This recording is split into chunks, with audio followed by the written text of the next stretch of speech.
The first horse tram system was set up by an Irishman, John Stevenson, in New York in 1832, and the first trams looked rather like three stagecoaches stuck together. No one knew what a horse tram should look like.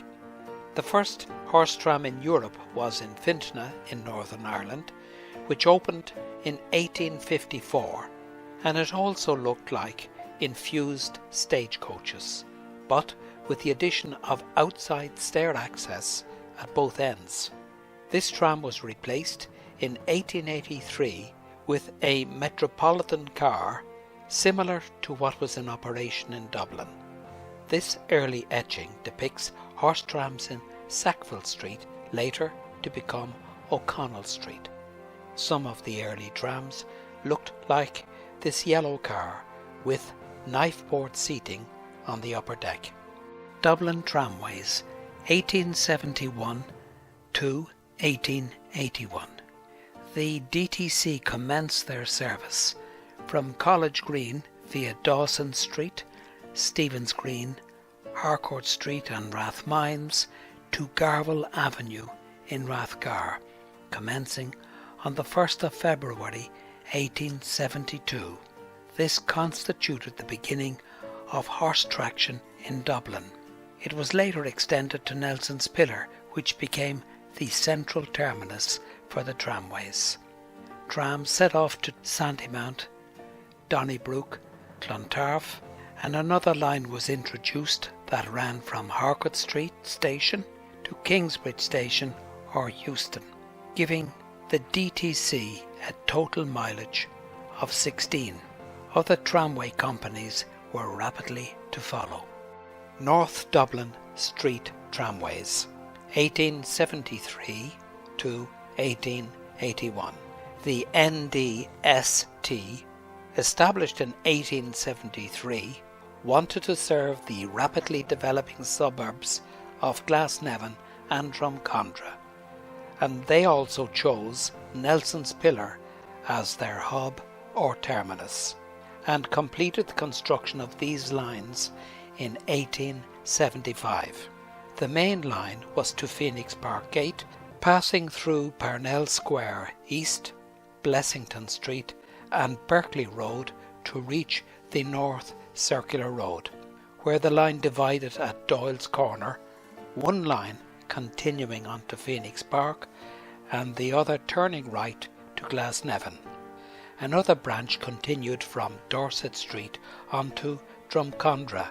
This line, in reverse, crossed the River Liffey, continuing up Parliament Street, turning left into Dame Street and terminated at Trinity College.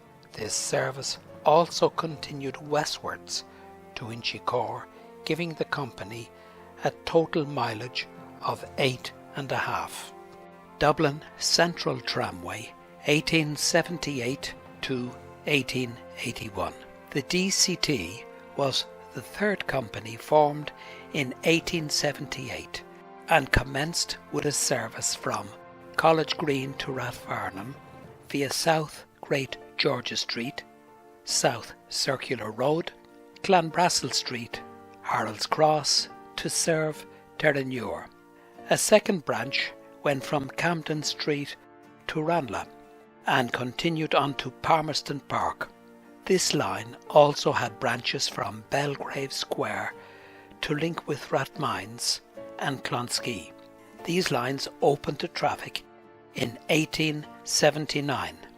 William Martin Murphy, a Cork man, was the director of the DCT, and he identified each tram route by a different colour or livery to the waist panel.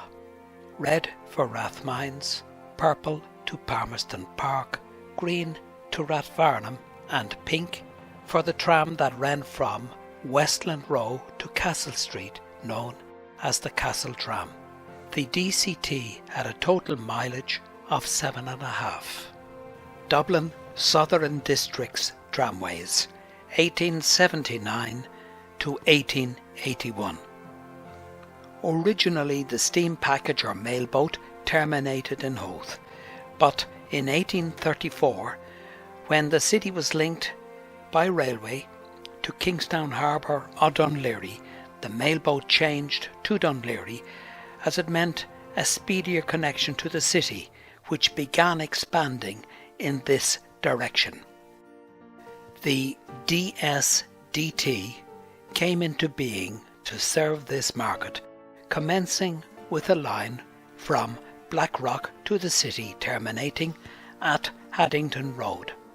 The company then constructed a line from Dunleary Harbour to serve the town of Dalkey. The company felt that the Dublin to Kingstown Railway would serve the gap between Blackrock and Kingstown, but citizens were outraged at being omitted, and another company called the Blackrock to Kingstown Tramway Company was set up to fill this gap. The combined line had a mileage of around 8 miles.